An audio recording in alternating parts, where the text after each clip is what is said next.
Ada orang hilang di Tangkuban Perahu. Yuk kita bahas.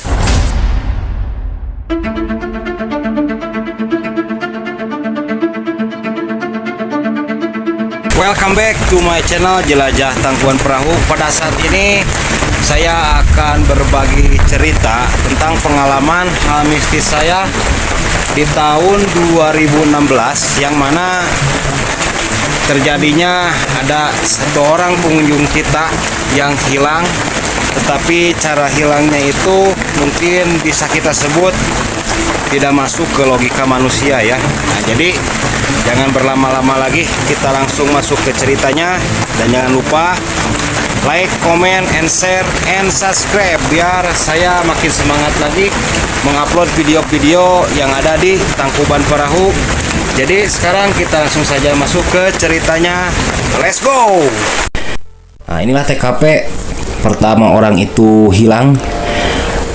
Dan untuk tempat ini adalah merupakan titik paling ramai di sini, apalagi waktu kejadian itu terjadi di hari Minggu ataupun weekend. Jadi bisa dibayangkan adalah itu waktunya sedang ramai-ramainya pengunjung kami di sini. Dan pada hari itu kejadian hilang orang tersebut sekitar jam 10 siang.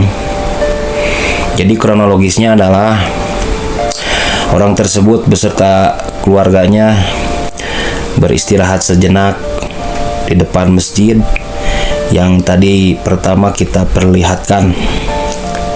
Singkat cerita, orang tersebut itu adalah seorang laki-laki berusia kurang lebih 50-60 tahun. Beliau tiba-tiba izin ke keluarganya untuk sejenak pergi ke toilet. Dari titik beliau berangkat menuju ke toilet itu sangatlah dekat, sangatlah ramai, dan banyak orang yang lalu lalang di sana. Singkat cerita, keluarganya menunggu 5 menit, 10 menit, sampai 15 menit. Orang tersebut tidak kembali mendatangi keluarganya.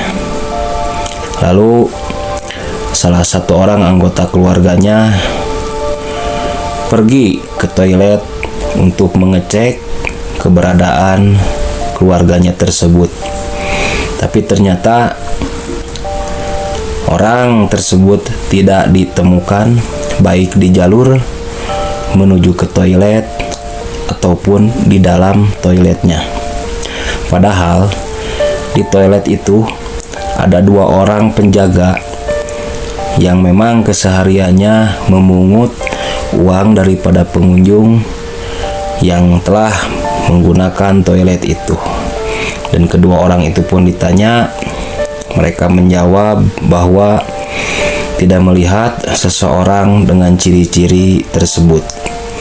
Disitulah keluarga orang itu mulai panik, mulai mencari-cari di sekeliling tempat mereka tadi beristirahat, tetapi hasilnya tetap nihil dan tidak ditemukan. Lalu salah seorang dari keluarga mereka melapor ke petugas bahwa ada satu anggota keluarganya yang hilang. Dan terakhir kali beliau pergi mengatakan ingin ke toilet. Para petugas pun mulai mencari keberadaan beliau.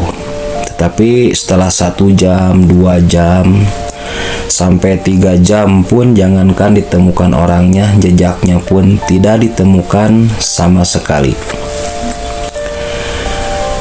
Dari sana, hari sudah melewati siang hari. Sudah beranjak ke sore hari. Semua usaha kita untuk mencari orang tersebut sama sekali tidak membuahkan hasil. Lalu tiba-tiba kami mendapat instruksi dari pimpinan untuk lebih cepat 30 menit menyeterilkan semua pengunjung yang ada, karena kita akan lanjut melakukan pencarian.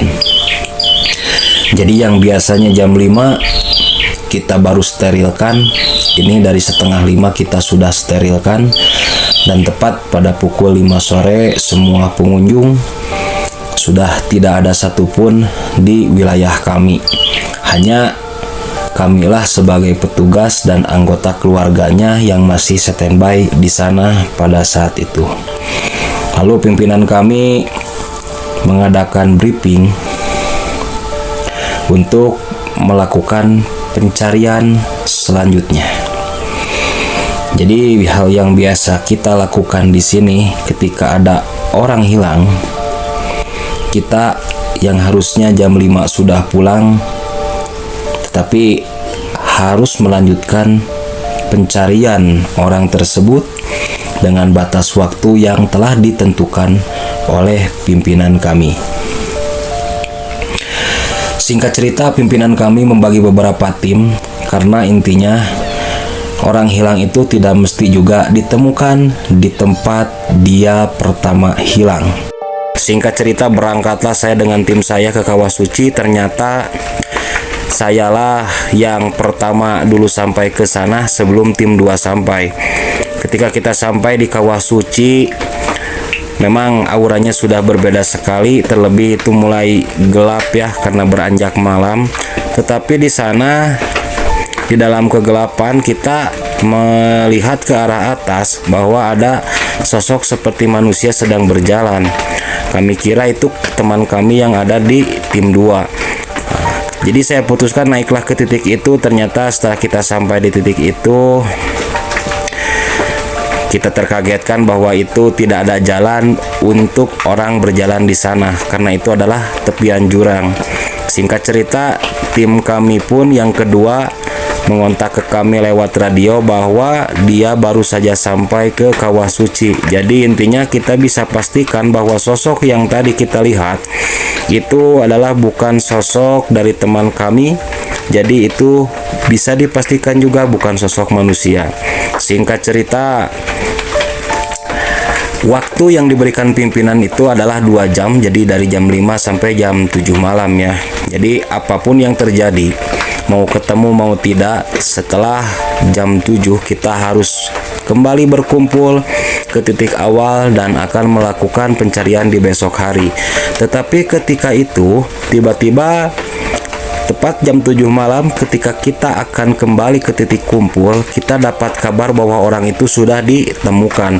Tetapi jarak ditemukannya menurut semua orang itu di luar nalar karena diketemukan oleh seseorang dengan jarak 6 km dari titik dia pertama hilang.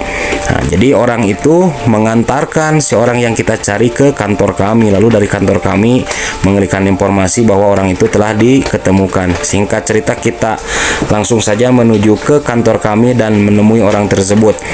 Nah, beliau mengatakan bahwa ketika beliau masuk ke toilet, lalu ketika keluar dari toilet, beliau sudah tidak melihat orang satupun. Dan ada satu sosok orang yang mengajak beliau. Jadi beliau itu masuk ke dalam hutan yang belum pernah dijamah orang. Sehingga menurut saya itu tidak mungkin lah dengan umur sekian melewati jalur itu. Nah, baik kawan-kawan, itulah yang bisa saya sampaikan saat ini. Ambil hikmah dan pelajarannya bahwa kita dimanapun berada harus tetap menjaga etika, adab, sopan santun semuanya. Nanti di next video saya akan ceritakan kembali untuk pengalaman-pengalaman saya selama ada di sini, dan tolong disupport, like, comment, share, and subscribe biar saya lebih semangat lagi untuk menge-share semua pengalaman ataupun kejadian yang pernah terjadi di Tangkuban Perahu. Baiklah sobat jelajah semua, dengan itu saya ucapkan banyak-banyak terima kasih dikarenakan sobat jelajah semua selalu mensupport saya. Dan mungkin nanti kedepannya ada kisah lagi yang akan saya kisahkan yang lebih menyeramkan daripada ini. Baiklah, saya akhiri dengan ucapan Assalamualaikum warahmatullahi wabarakatuh. Sehat semua dimanapun kalian berada. Kita berjumpa lagi di lain kesempatan.